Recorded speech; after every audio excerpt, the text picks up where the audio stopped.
चीन भारत ठुलो युद्धमा फस्न सक्छन्। तेस्रो विश्वयुद्ध यही क्षेत्रबाट सुरु हुन सक्छ। पूर्व सन्ध्यामा यस्तै हुन्छ, लडाइँ हुन लाग्यो, इक्विपमेन्ट पुरा अमेरिकाको त संसारै ध्वस्त गर्ने 20औं चोटि ध्वस्त गर्न सक्ने शक्ति छ।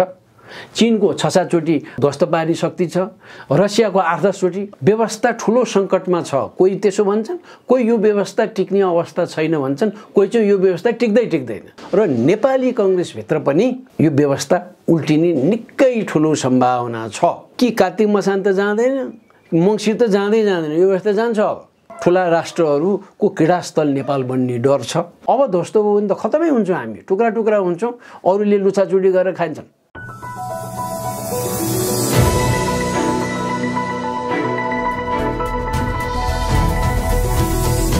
हिमाल अनलाइन टिभी वरिष्ठ पत्रकार प्राध्यापक पी खरेल हुनुहुन्छ। खरेल सर, स्वागत छ यहाँलाई। धन्यवाद। आजको विश्व परिस्थितिलाई यहाँले कसरी निहाल्नु भएको छ? कतिपयले अघोषित तेस्रो विश्वयुद्ध पनि भनिरहेका छन्। अहिलेको परिस्थितिले चीन र भारत बीचको टकराव जुन बढ्दै गएको छ, यसलाई तेस्रो विश्वयुद्धको लक्षण हुन सक्छ भनेर पश्चिमा आम सञ्चार माध्यम, पश्चिमा विज्ञहरूले भन्दै आछन्।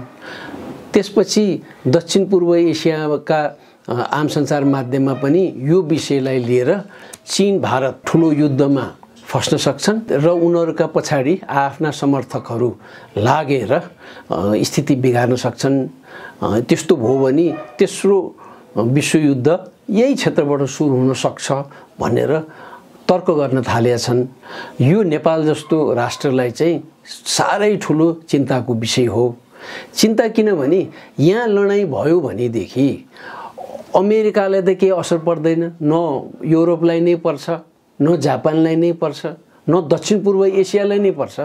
यहाँ असर पर्यो भने त यही दक्षिण एसियाका छिमेकी राष्ट्रहरू र चीन र भारत त भइहाले, मूल पात्रहरू भइहाले। र यसलाई चाहिँ तीव्र गतिमा युद्ध होस्, यिनीहरूमा काटमारै चलोस् भन्ने चाहिँ पश्चिमाहरूको भित्र आशय चाहिँ त्यही देखिन्छ। उनीहरूले सहयोग गरे हिसाबले, भारतलाई सहयोग गरे हिसाबले र मुख्यतः चीनका विरुद्ध जुन किसिमका प्रचार प्रसार गरेका छन्, जुन किसिमका मापदण्ड नभएका मापदण्ड पनि चीनका विरुद्ध प्रयोग गरेर यो अन्तर्राष्ट्रिय कानुन म्युचुअलले यसले अन्तर्राष्ट्रिय क्षेत्रमा एग्रेसन गर्न लाग्यो। जस्तै साउथ चाइना सीमा अरूलाई असर पर्ने गरी उसको काम कारवाही गतिविधि देखिन्छ भन्ने छ। त्यसैले मुख्य चाहिँ नेपाल जस्तो राष्ट्र उनीहरूको चेपुवामा पर्ने स्थिति ठुलो छ। विश्वमा लकडाउनले गर्दाखेरि आर्थिक सङ्कट लाग्ने सम्भावना देखिन्छ। यसपछि विश्वको परिस्थिति चाहिँ के हुन्छ?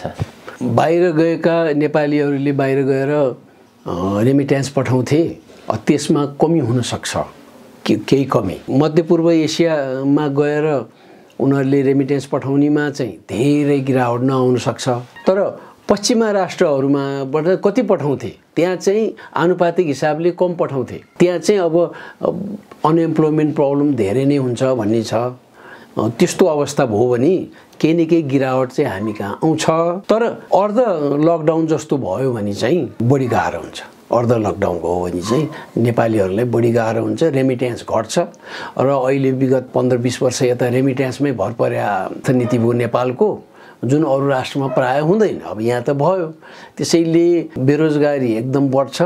बेरोजगारी बढेपछि यहाँ अनिश्चितता बढ्छ। अनि युवाहरू हुन्छन्, शिक्षित युवाहरू यी अहिले त रोजगारी पाएको छैनन् भने र बाहिर पनि जान नपाउने, यहाँ पनि नपाउने भएपछि उनीहरूमा ठुलो विद्रोह जाग्छ नै।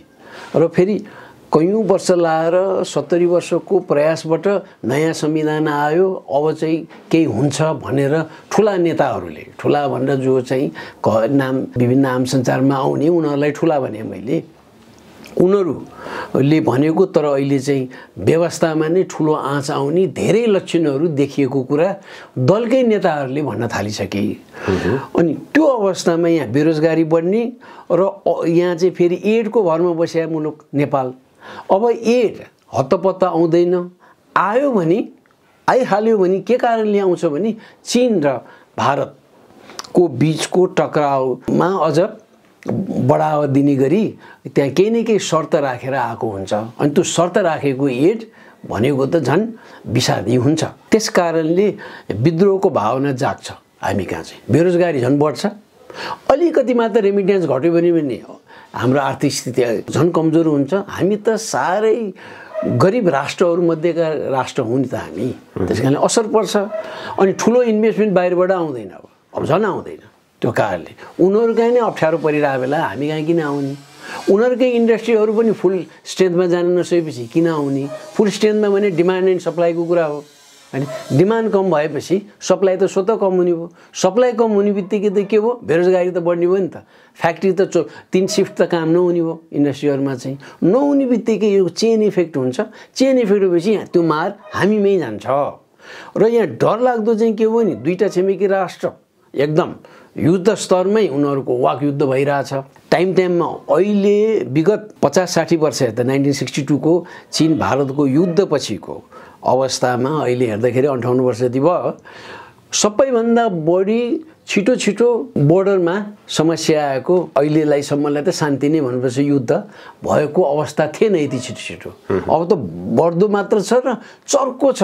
अनि भारतीय आम सञ्चार माध्यमको स्थिति हेर्दाखेरि के देखिन्छ भने भारतीय सरकारले युट्युब र टेलिभिजन च्यानलहरूमा अरबौं रुपियाँ बराबरको लगानी गरेर देखिन्छ। त्यहाँको भारत यति शक्तिशाली छ, चीन यति कमजोर छ, चीन डरायो इत्यादि भन्ने।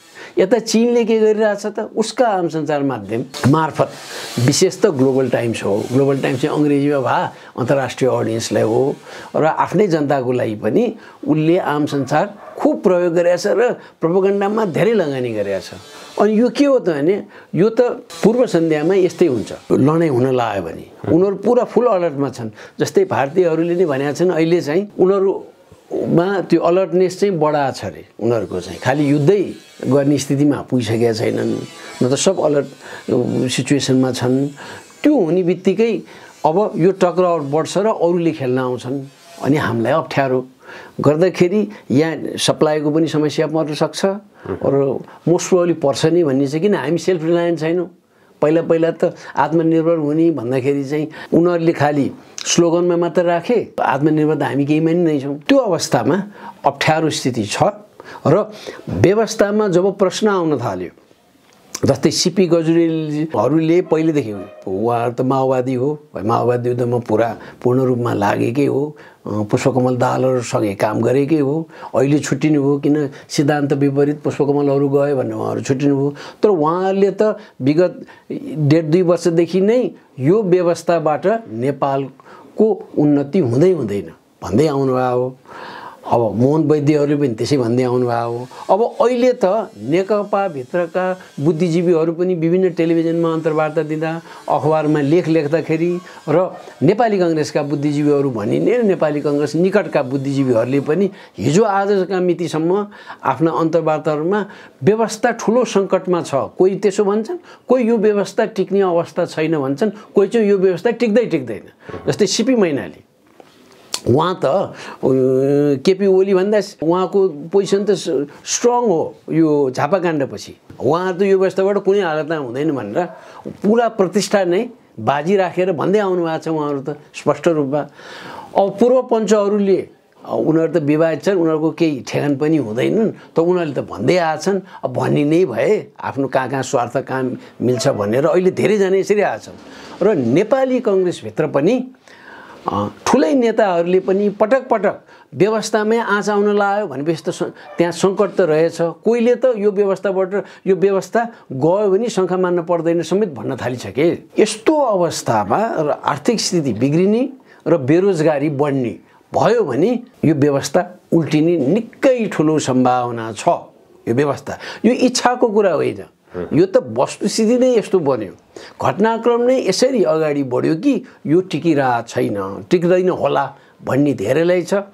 मैले चिनेका सुझबुझ विभिन्न दलमा रहेका विद्वानहरू, अलि मध्यमार्गीहरू, नेपाली काङ्ग्रेसका पनि नेकपाका पनि, नेकपाको भित्रका पनि एमाले गुटकाले भन्दै आछन् कि कार्तिक मसान त जाँदैन, मङ्सिर त जाँदैन, यो व्यवस्था जान्छ। अब कसरी जान्छ यति एकै हामी भन्न सक्दैनौँ, तर जान्छ यो चाहिँ। अब कस्तो आउँछ के आउँछ त्यो पछिको कुरा हो, जान्दै जाने हो भन्छन्। मुलुक ठुलो अप्ठ्यारोमा छ र यसको फाइदा किन लिन्छ अब भनेदेखि जहाँ गरिबी छ, जहाँ भोकमरी हुन लाग्छ, त्यस्तो अवस्थामा बाहिरकाले बढी खेल्न सक्छन्। हाम्रो त साह्रै करप्ट सोसाइटी हो, यो त सबले मान्दै आएको हो। त्यस्तो अवस्थामा ठुला राष्ट्रहरूको क्रीडास्थल नेपाल बन्ने डर छ।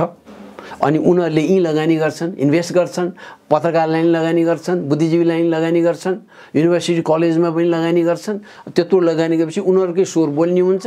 मोदी उतातिर ढल्किएर इन्डो पेसिफिक स्ट्र्याटेजीमा उनी गइसके र त्यति मात्र होइन, अर्को क्वाड भन्ने बनाएको छ।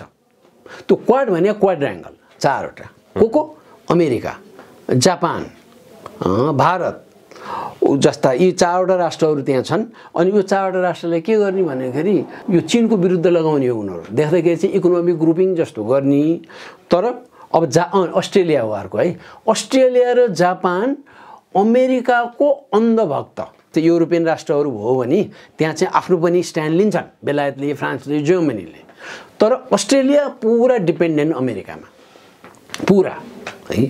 उनले चाहिँ जहिले पनि यो एसियाको भन्नुपर्ने स्थितिले त एसिया हो, एसिया पेसिफिकबाट भाग ल्याए हुन्छ ओलम्पिक्समा, तर मनसम जम्मै पश्चिमामा छ। अनि जापान चाहिँ सेकेन्ड वर्ल्ड वार पछि पूर्ण रूपमा अमेरिकामा निर्भर हुने, खरबौँ डलर बराबरको लगानी गरेको छ अमेरिकामा उनले चाहिँ कैयौँ। अब त्यत्रो लगानी गरेपछि इन्भेस्टमेन्टै धेरै हाई भयो, सबैको हाई स्टेक इन्ट्रेस्ट भयो, ऊ भर पर्ने भयो। अनि भारतलाई राख्यो। ल त्यस्ता भक्तहरूमध्ये भारत र अमेरिका मिलेपछि यो चारवटा राष्ट्र मिल्नुको मतलबै यो चीन विरोधी हो होइन। तर एउटा अन्तर्वार्तामा यहाँले के भन्नुभएको थियो भने भारत टुक्रिँदैछ भनेर भन्नुभएको थियो। भारत टुक्रिने आधारहरू के छन्? पहिला चाहिँ भारत टुक्रिँदैछ भनेर यो चीनको एसेसमेन्ट हो। चीन भने सी जिनपिङको, त्यहाँका राष्ट्रपतिको। सी जिनपिङले आफ्नो सुरुका 3-4वटा मिटिङमा दक्षिण एसियाका राष्ट्रहरूबारे छलफल गरे। नेपाल, त्यसमा नेपाल पनि आयो पटक।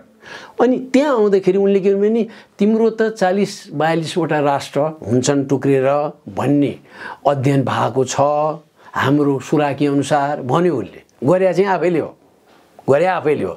अनि त्यस कारणले त्यो नेपालमा संघीयता नभनिरहनु है। संघीयता भन्योपछि तिमीलाई नै यो समस्या ल्याउँछ। यो चाहिँ यहाँ संघीयता हो नि, यहाँको इन्स्टेबिलिटीले गर्दा तिमीलाई पनि असर पर्छ। धेरै त्यसतिर नजाऊ, धेरै रिजिड किसिमले नजाऊ। आवरणमा संघीयता भए पनि शक्तिको यो डिसेन्ट्रलाइज गर्ने रूपमा चाहिँ नजाऊ है। धेरै तिमीले समर्थन धेरै नगर, एउटा उसले त्यो भन्यो। उसले र धर्मको कुरा नि हेर, पछि तिमीलाई नै प्रयोग गरे हुन्छ। पहिला चाहिँ आफ्नो धर्म अगाडि बढाउँछन् र त्यही धर्म मार्फत उनीहरूको हिस्ट्री पनि त्यही हो, अहिले पनि त्यही गर्छन् र अनि पेनिट्रेट गर्छन्। तिम्रो राष्ट्रमा पनि मेरो राष्ट्रमा पनि त्यही गर्नु खोजे हो भन्छन् उनीहरू। र उनले त्यो भने र मेरो आफ्नै अध्ययन अनुसार चाहिँ के छ भने नेपाल विरुद्ध भारतले जे हदखण्डा प्रयोग गर्दै आएको छ, अरू छिमेकी राष्ट्रमा जे हदखण्डा प्रयोग गर्यो चीनले त्यही गर्छ भारतको विरुद्ध। यसमा त मलाई शङ्कै छैन। के शङ्का छैन भने उसले केमा गर्नु छ भन्दाखेरि विरोधीलाई सपोर्ट गरिदिन्छ। नेपालको कुनै पनि आन्दोलनमा जम्मै विरोधी दलहरू के हो भने उहाँबाट संरक्षण पाएको हो, बरु संरक्षण पाएको हो, अरू उपाय नै थिएन भने हुन्छ यहाँका नेताले। हो हामीले पाहौँ, यो नभए हामी सक्दैन थियो, यो सही गर्यौँ भने हुन्छ। तर होइन चाहिँ नभन, कमसेकम यति झुटो चाहिँ नबोल्नु उनीहरूले चाहिँ। यो लिएकै हुनु उनीहरूले। अब उसले पनि के गर्छ भने उनीहरूको नर्थ इस्ट 6-7वटा राष्ट्रहरू, मणिपुर, त्रिपुरा है, अरुणाचल प्रदेश पनि, आसाम पनि, मिजोराम, यहाँ चाहिँ उसले प्रयोग गर्छ। उनीहरू टाइममा पहिला, अहिले चाहिँ यो 10-15 वर्ष अलिक साम्य भएको, उनीहरूसँगै विद्रोही भावना छ। त्यहाँ चाहिँ हामी स्वतन्त्र हुनुपर्छ भन्ने छ, त्यहाँ प्रयोग गर्छ। एक दोस्रो लेफ्टिस्ट फोर्सेसलाई चाहिँ किनभने अहिले लेफ्ट फोर्स इन्डियामा साह्रै अहिलेको जस्तो कमजोर अवस्था विगत 70 वर्षमा कहिल्यै थिएन। अहिले किन हो भने बङ्गालमा 34 वर्षसम्म एक छत्र राज गरेको सिपिएमले। अनि त्यहाँ पनि के भने विदेशी प्रभाव, त्यहाँका कम्युनिस्टहरू पनि त्यही सिको यहाँका कम्युनिस्टले पनि जाने लिएका हुन्। जस्तै भारत र चीनको जुन युद्ध भयो 1962मा, त्यसपछि सिपिएम र सिपिआईमा गयो। एउटा प्रो रसियन, एउटा प्रो चाइनिज। त्यो बेला रसिया र चीनको वैमनस्यता थियो। अहिले सबै कमजोर, केरलामा पनि कमजोर भइसक्यो, पश्चिम बङ्गालमा पनि ठुलो हदमा उनीहरू कमजोर भएर अब उहाँ अर्कै दल आइछ, कांग्रेस आइबाट चोइटिएर गएको तृणमूल पार्टी छ, उनलाई उठाउँछ।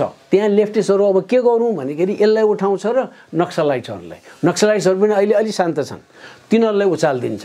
र अहिले चाहिँ उसित पैसा होला भने भारतले यति करोड अरब रुपियाँ, यति उति करोड अरब रुपियाँ भने जस्तै अब त चीनले सक्ने भयो, उसित पैसा छैन भन्ने त कुरै छैन। अर्को दशकमा नम्बर 1 इकोनोमी हुने अहिले अमेरिका पछाडि छ। त्यसले यो पैसा युज गर्छ, यो गर्ने लक्षण देखियो। अनि त्यो अवस्थामा अब उसले नेपालमा चाहिँ के गर्ने भयो, भारतले पनि प्रयोग गर्ने भयो। उसका त मेरै जानकारी अनुसारै 7-8 हजार खुफिया एजेन्सीमा, भारतीय खुफिया एजेन्सीमा काम गर्ने नेपालीहरू छन्। हाम्रा नेताहरूले त 25 देखि 36 हजार छन् भन्छन्, तर यहाँ छन् 7-8 हजार मिनिमम। अब तिनीहरूलाई प्रयोग गर्छ, अझ बढाउँछ। अनि चीनले पनि आफ्नो अहिलेलाई चाहिँ केही आम सञ्चार माध्यममा लगानी गरेर देखिन्छ। अब उसले बुद्धिजीवीलाई पनि प्रयोग गर्न खोज्छ उसले। र अमेरिकाले त यो कन्फ्युसियस सेन्टरहरू चाहिँ जम्मै यो खुफिया एजेन्सी रूपमा काम गरेका छन् भनेर उसले आक्षेप लाछ है। उसले चाहिँ यो नहुनसक्छ, यो चाहिँ त उसले त लाछ। अनि तिनीहरूलाई कसरी अब परिचालन गर्ने भन्ने ऊ चीन लाग्छ। दुईटा लड्ने बित्तिकै र ऊ पछाडि भने रुस हो।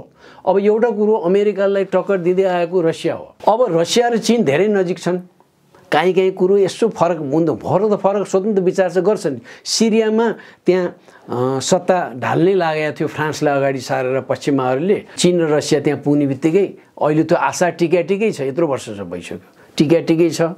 अब टर्की नेटोको मेम्बर हो टर्की, तर त्यहाँको राष्ट्रपति उहाँ रुस र चीनसित राम्रो सम्पर्क बढाइ छन् उनी चाहिँ। सिरियामा त्यसो भयो, त्यहाँ त्यसो भयो। अनि पश्चिमाहरू लिबियामा गएर खदाफीलाई पठाए। खदाफीको टाइममा स्कलरसिप पाउने सोसियल वेलफेयर स्किम जति थियो अहिले 5% पनि छैन भनेर पश्चिमाहरूले भनिरहेछन्। र त्यहाँ त दुईटा सरकार छ, अस्थिरता भावै छ।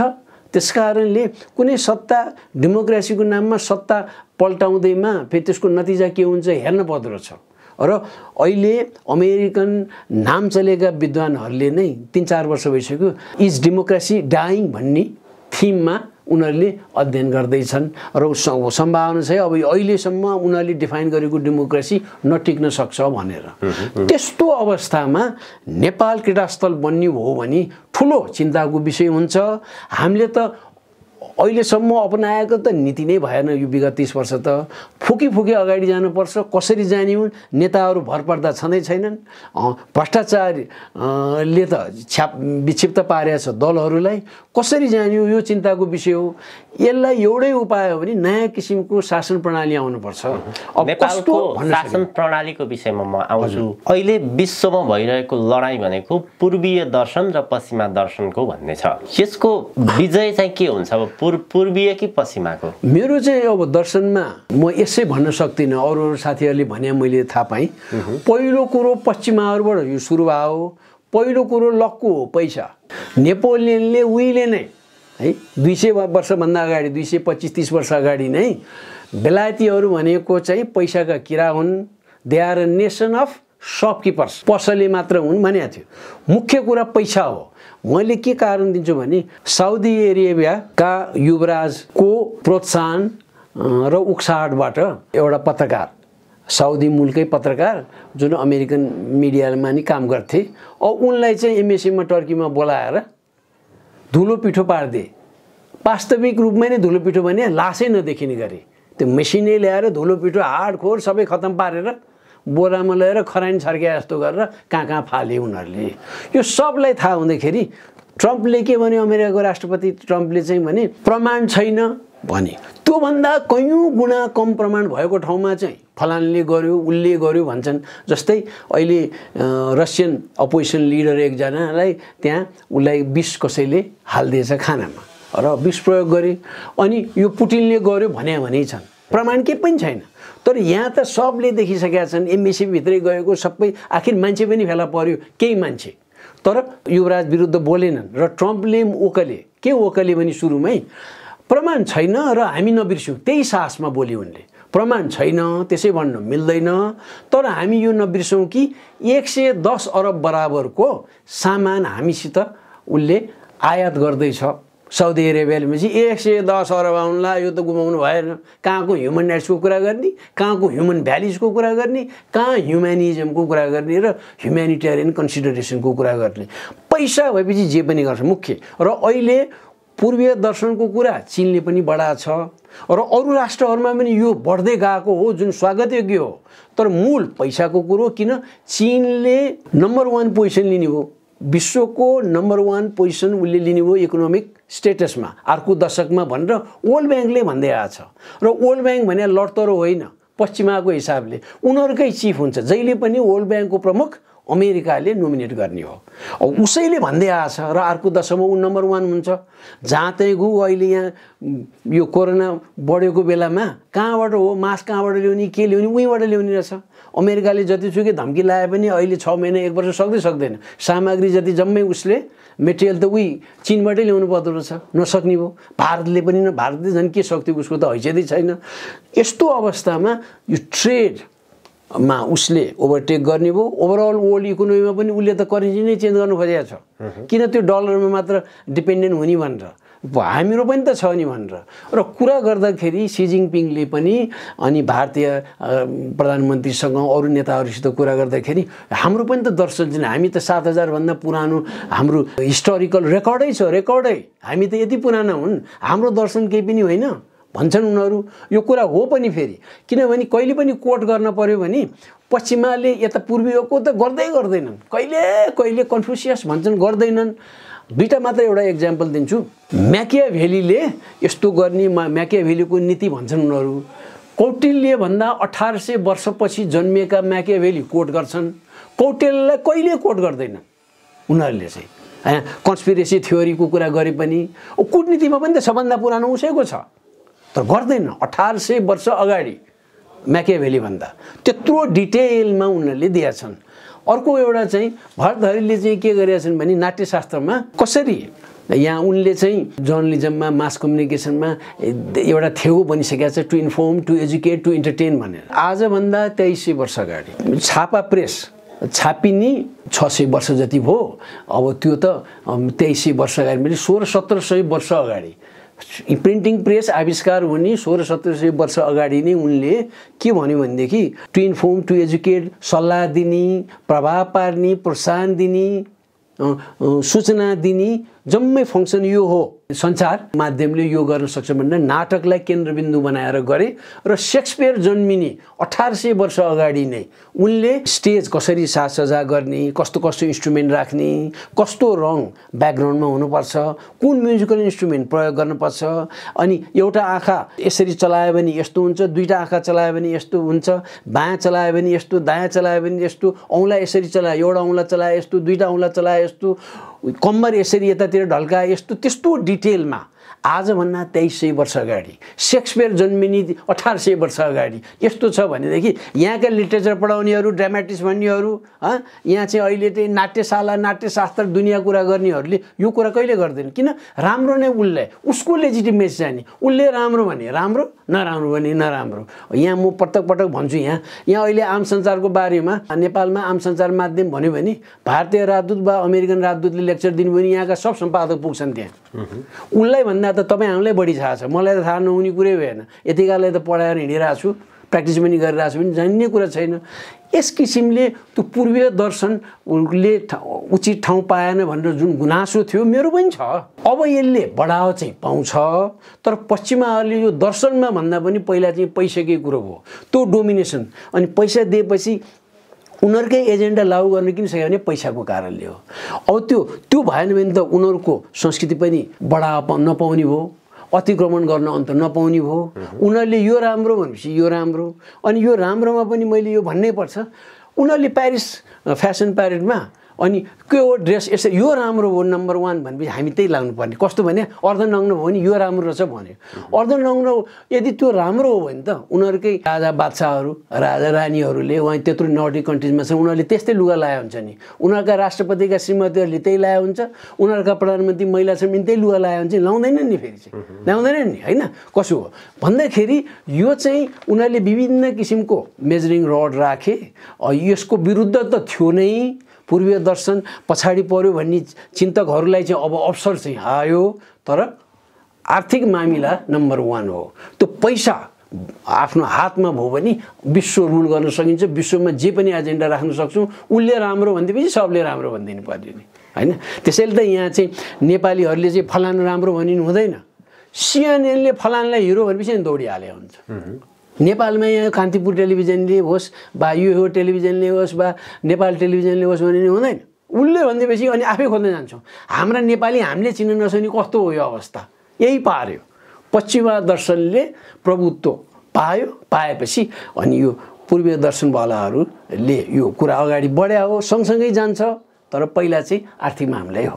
अनि आर्थिक मामिलामा हाम्रो पनि एउटा के विचार, कैयौँले आफ्नो राष्ट्र छोडेर गएका छन्।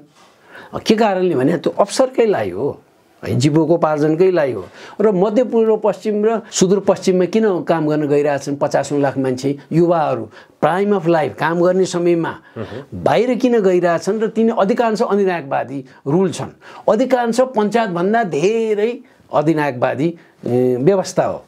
तर पनि त्यहाँ किन गएका छन् त? 20औं वर्ष काम गर्नलाई, आफ्नो युवा अवस्था त्यहीँ बिताउनलाई भनेदेखि त्यही अर्थोपार्जनलाई हो, जीविकाको लागि हो। त्यसैले बेरोजगार भइन्जेल त्यहाँ दर्शनतिर जाँदैन, आर्थिक दर्शनतिर जाने भए है।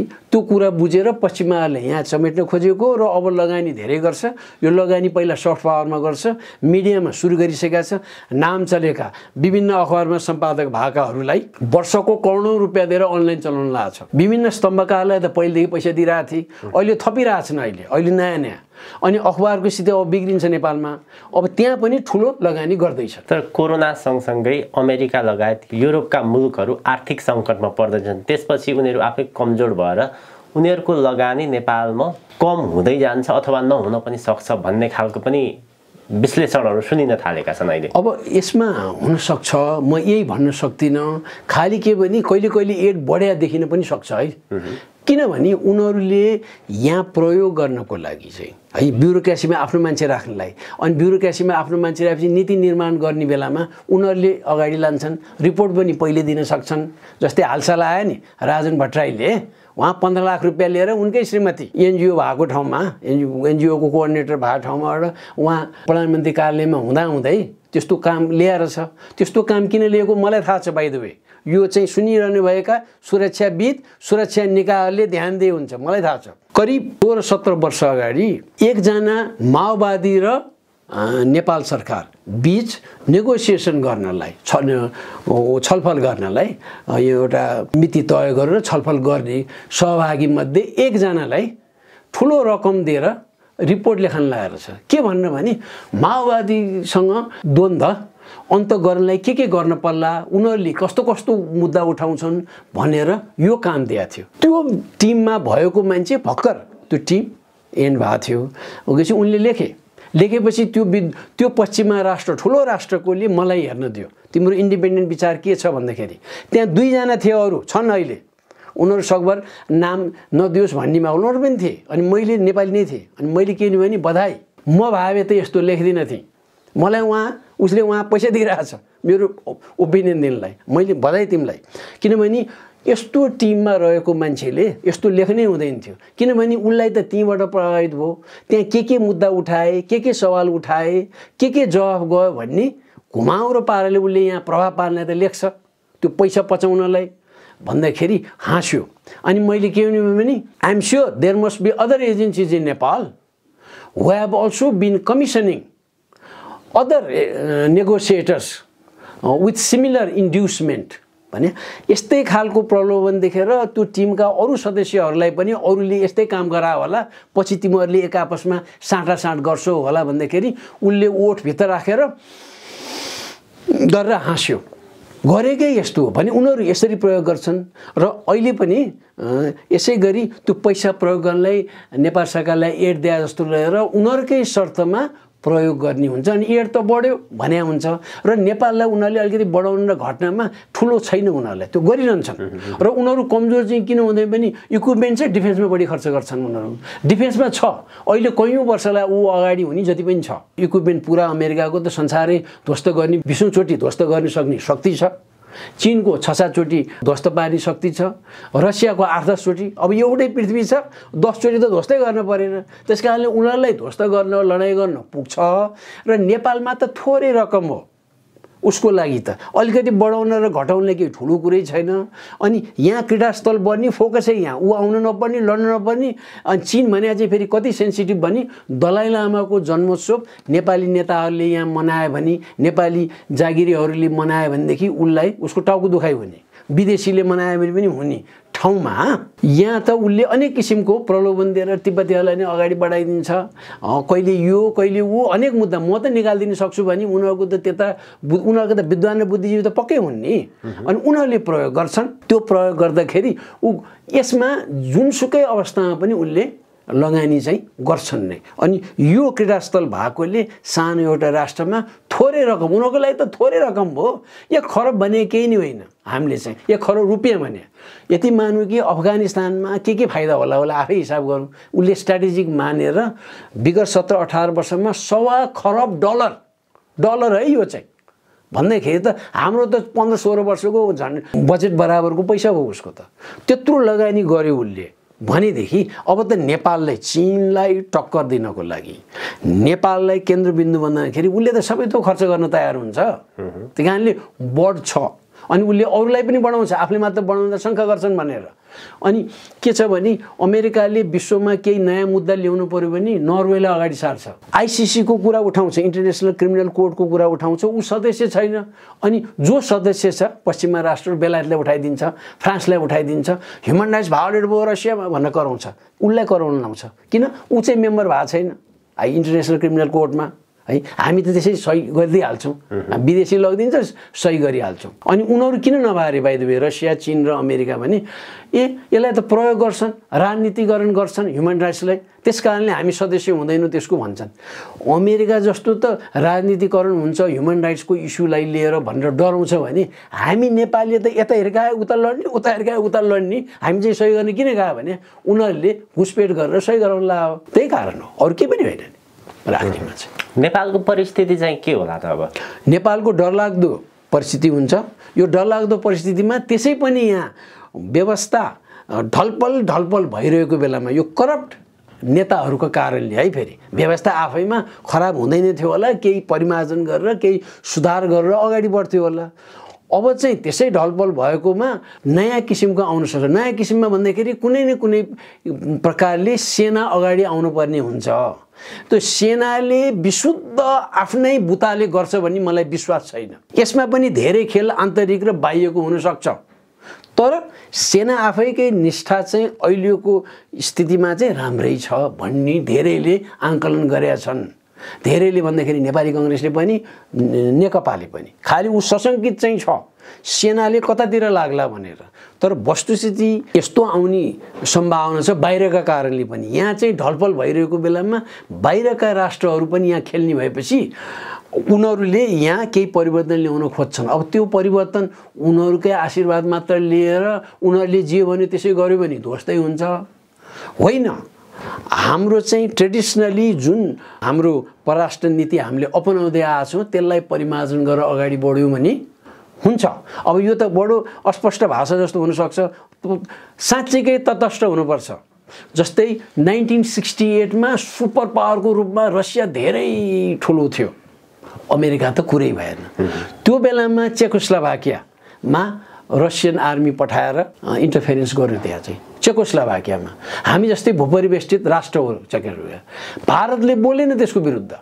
ऊ नन लाइन भए पनि रसियाको लाइन लिएर चुप लाएर बस्यो। नेपालले त्यो ठिक भएन भन्यो। 1968 मा पुसे गते भएको 7-8 वर्ष मात्र भएको थियो, एउटा थियो। दोस्रो सन् 1971 मा भारतले पाकिस्तानसित युद्ध गरेर पूर्व पाकिस्तानलाई बङ्गलादेशमा परिणत गराउन ठुलो उसले सक्रिय भूमिका खेल्यो। त्यो बेलामा नेपालले के गर्यो, पहिले लडाइँ हुने अगाडि नै लडाइँ गर्नुहुन्न, संवादबाट यो अन्त गर्नुपर्छ, लडाइँ गर्नुहुन्न, नेपालले चिठी नै लेख्यो भारतको राष्ट्रपतिलाई पनि र पाकिस्तानको प्रमुखलाई पनि। नेपालले चिठी पठायो है, राजा महेन्द्रले पठायो त्यो बेला हुबहु चिठी है। अनि जब चाहिँ बङ्गलादेश स्वतन्त्र भन्न घोषणा गर्यो, भारतले के चाह्यो भने नेपालले पहिला गरोस् मान्यता नेपालले पहिला दियोस्, अनि त्यसपछि भारतले दियो। न त दुधको साक्षी बिरालो भारतले लडाइँ लड्दिया अनि पहिलो अलि राम्रो देखिएन भन्दाखेरि राजा महेन्द्रले मानेनन् र उनको भनाइ चाहिँ पहिला उसको सबै छिमेकीले स्वागत गरून् न भनेर। अब बोर्डर जोडिएको छिमेकी त नेपाल होइन, राधिकापुरले त छुन दिएको छैन। अनि भारत रिसायो, भारतले रेकगनाइज गर्यो, भुटानले रेकगनाइज गर्यो। अनि भुटानले त उसले जे भन्यो त्यही गर्ने, परराष्ट्र नीति नै उनीहरूको परराष्ट्र सुरक्षा र जलस्रोत त भारतले हेर्ने भनेर सन्धि नै गरेको छ, सन्धि लादे हो नि त उसलाई। त्यो लाद्दाखेरि उसले रेकगनाइज गरेले अनि बर्माले नि गर्यो। त्यो बेला बर्मा, अहिले म्यानमार। बर्मा चाहिँ बङ्गलादेशको छिमेकी हो, उसका सबै छिमेकीले गरेपछि नेपालले पनि अनि वेलकम गर्यो, त्यसलाई चाहिँ के अरे मान्यता दियो। अब त्यस्तो अडान लिएर बस्या, यहाँ त होच्याउँथे महेन्द्र पथ भनेर होच्याउनलाई गरेर देखाउन, अहिले चाहिँ गरेर त्यो सकेनन्। अब अहिले साँच्चीकै ननल्यान्ड हुनुपर्छ र पिस जोन साह्रै सान्दर्भिक भयो। अहिले चाहिँ पिस जोन राजा वीरेन्द्रले आफ्नो स्वराज्याभिषेकको समयमा धेरै राष्ट्राध्यक्ष र विभिन्न राष्ट्रका प्रतिनिधिहरू आउँदाखेरि उनले प्रस्ताव गरे।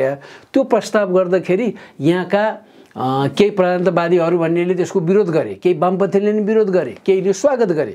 तर 1.5 वर्ष जति अघि बाबुराम भट्टराईले अकस्मात पिस जोन चाहिँ हामीले चाहिँ यसलाई पुनर्स्थापना गर्नु पर्यो, यसलाई अगाडि बढाउनु पर्यो भनेर बाबुराम भट्टराईले भने र केही हप्ता अघि मात्र नेकपाका र पूर्व एमाले सांसद पनि भइसकेका रघुजी पन्तले पनि वीरेन्द्रको शान्ति क्षेत्र प्रस्ताव पुनर्बहाली हुनु पर्यो भने 116 राष्ट्रले स्वीकृति गरिसकेका थिए, 5 वटा महाराष्ट्रमध्ये 4 वटाले गरिसकेका थिए। यो सान्दर्भिक हुन्छ, त्यसैले साँच्चीकै ननल्यान्ड हुनु पर्यो। मिल्छ भने न्युट्रल हुने, किन ननल्यान्डको त व्यवहारमा ननल्यान्ड, तर ननल्यान्ड मुभमेन्ट त खतम भइसक्यो। अब औवा भने इन्डिया रसियासित उहिले नै 20 वर्ष सन्धि बनाएर डिफेन्स ट्रिटी गरिसकेका मुलुक के गर्छ, ऊ अरूसित लडाइँ गरिसकेका छ। इरान इराक दुइटै ननल्यान्ड 8-9 वर्ष लडे। अफगानिस्तान अहिलेसम्म लडाइँ भइरहेछ, त्यहाँ 1979 देखि अहिलेसम्म ननल्यान्ड मुभमेन्टले केही गर्न सकेन। त्यस कारण ननल्यान्ड हुनु राम्रो हो, त्यो मुभमेन्टको रूपमा फेल खाइसक्यो। नेपाललाई सबैभन्दा सान्दर्भिक र प्रभावकारी अबको व्यवस्थामा चाहिँ झन् बढी सान्दर्भिक हुने चाहिँ पिस जोन प्रपोजललाई हामीले यतिको वर्षसम्म हामीले चाहिँ अगाडि बढाउन सकेका थिएनौँ। 116 राष्ट्रहरूले एग्री गरिसकेको, चीनले त सुरुमै रेकगनाइज गरेको भनेपछि रुसले पनि दिन्छ। रुसले त राजा वीरेन्द्रलाई नै 46 सालमा दिन्छु भनेको थियो। अब हामी औपचारिक भ्रमण फेरि गर्ने अनि हामी मान्छौँ भनेको थियो। उसले माने 5 वटा महाराष्ट्रले माने हुन्थ्यो, कसैले पनि हामीले यो मान्दैनौँ भनेको छैन आजसम्म। नेपालले पनि अब हाम्रो पिस जोन छैन भनेको छैन, साइलेन्ट मात्र रहेको हो। त्यसैले त्यसलाई बिउताएर अगाडि बढ्न पर्छ, नभए हामी ठुलो खाडलमा पर्ने संस्था के अरे अवस्थामा हुन्छौँ। लेबननभन्दा खत्तम हुन्छौँ। लेबनन त मिड 1970s मा खत्तम भयो, पछि फेरि रिभाइभ भयो होइन। हामी त रिभाइभ हुनै गाह्रो छ। नर्मल टाइममा त एन केन प्रकारले जीविका चलाइरहेको मुलुक अब ध्वस्त भयो भने त खतमै हुन्छौँ हामी, टुक्रा टुक्रा हुन्छौँ, अरूले लुछाचुडी गरेर खान्छन्। यही हो मेरो अन्दाज। त्यसैले व्यवस्थामा त ठुलो खडेरी आएको छ नै, र व्यवस्था भन्दा नि यहाँ ठुलो कुरो त के आयो भने राष्ट्रकै चिन्ता आयो। त व्यवस्था त जहिले पनि यहाँ राणा शासन हुँदाखेरि नेपाल थियो, सबै थोक थियो नि। प्रजातन्त्र हुँदैमा राष्ट्र हुँदैन। हामी भारतमा मिस्यौँ भने पनि के र प्रजातन्त्र त भइहाल्छ नि, भारतीय प्रजातन्त्र हुन्छ नि, तर नेपाल राष्ट्र त हुँदैन नि। चीनमा गाभियौँ भने पनि चीनको व्यवस्था अन्तर्गत हुन्छौँ हामी, तर नेपाल राष्ट्र त हुँदैन नि। त्यसमा हामीले विचार गर्नुपर्छ। बुद्धिजीवीहरूले आफ्नो निष्ठा देखाउनु पर्यो, गुमाइसकेकाले फेरि निष्ठाको आफ्नो प्रमाण चाहिँ दिनै पर्यो, डराउनु भएन, स्पष्ट रूपमा आउनुपर्छ।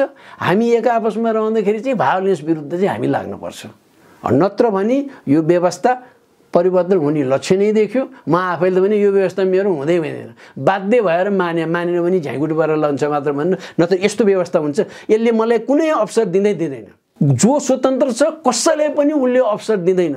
काहीँ भुकुटी मण्डपमा काहीँ एउटा सटर खाली भयो भने उसले दिँदैन। सिफारिसबाट को मान्छे छ, कि पैसाले जित्छ, कि नातेदारले जित्छ, कि उसको दलको नेताले सिफारिस दियो भने मात्र दिन्छ, नत्र हुँदैन। कृपया तपाईँहरूले त्यस्तो पाउनुभयो मेजर भने जानकारीमा ल्याइदियो, अपवादको रूपमा फलानले पाउनु भनेर म यहाँहरूलाई अरूलाई पनि जानकारी गराउने छु। हस्, धेरै धेरै धन्यवाद। हस्, धन्यवाद, थ्याङ्क यू।